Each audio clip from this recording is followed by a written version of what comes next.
Hello, kain tayo.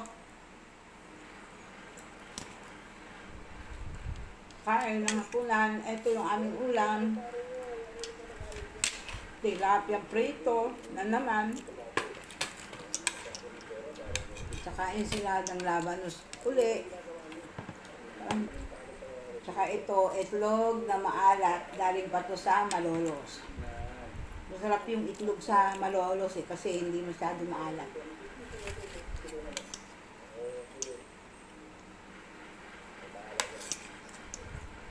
Masarap yung ensaladang labanos, kaulam ng prito.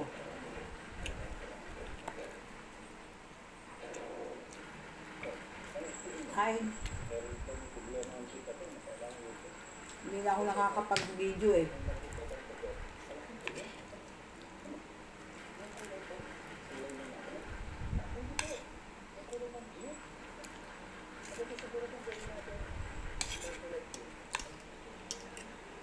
Dalawang kasama namin sa taas na natutulog na kasi may trabaho sila mamaya uli alas 12.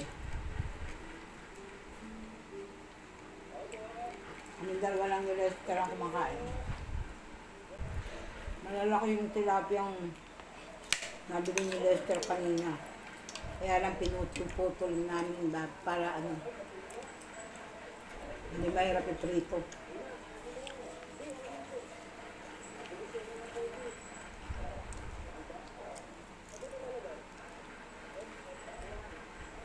Nung nasa probinsya kami, nung araw pa, lagi kami nagaganito. Tapos, nung malipat na kami dito sa Metro Manila, hindi ko na naaalaalang gawin. Ilang taon na kami dito, may 20 years na yata kami dito. Tapos ngayon ko lang, nung isang araw ko lang naalalang gumawa ng ganito. Nako sarap na sarap si Big Tito. Hindi ko nga naman ginagawa ng gano'n ng mga bata pa sila.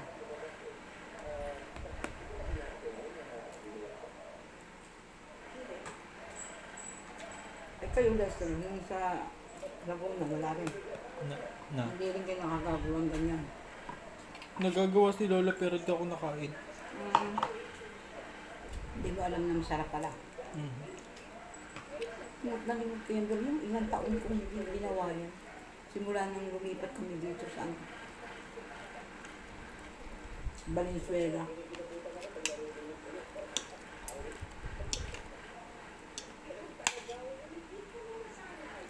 Yung unang tinira namin, Valenzuela din yun. Sa may Magbagin, Valenzuela.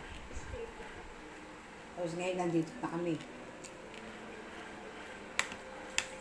Sa Valenzuela pa rin. Yung isang araw, may pinost ako na inapko doon sa mga pusa namin. Kasi pinakita ko yung bagong kulungan na binili namin.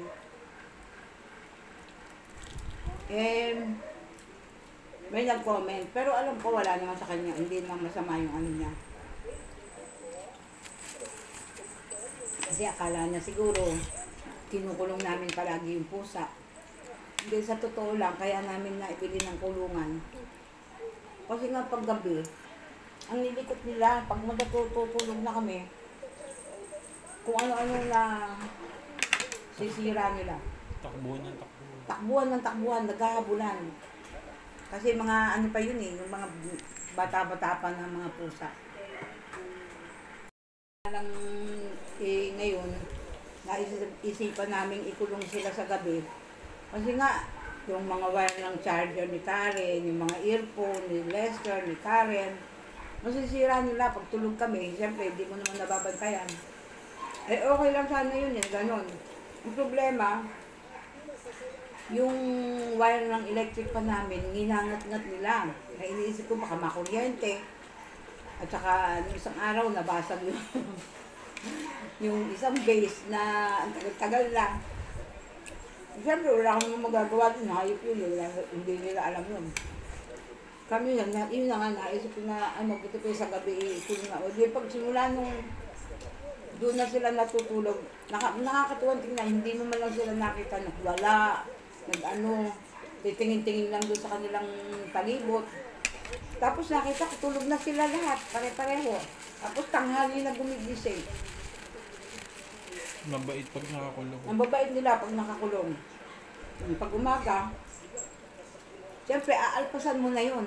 Kasi alangan naman nakakulong maghapon. Eh sanay naman kami na ilang taon namin pag-alagala lang sila dito sa loob.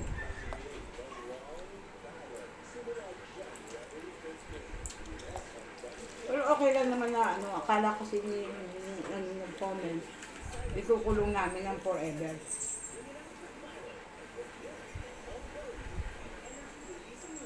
Kaya yun, nakakulong na ba ngayon?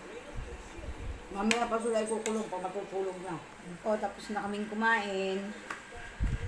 Magbababay na ako kasi tapos na kaming kumain eh. Kaya sa susunod na lang uli, siguro dadalas-dalasan ko ng konti ang video ko. Sana. Sana lang. Sige, bye-bye.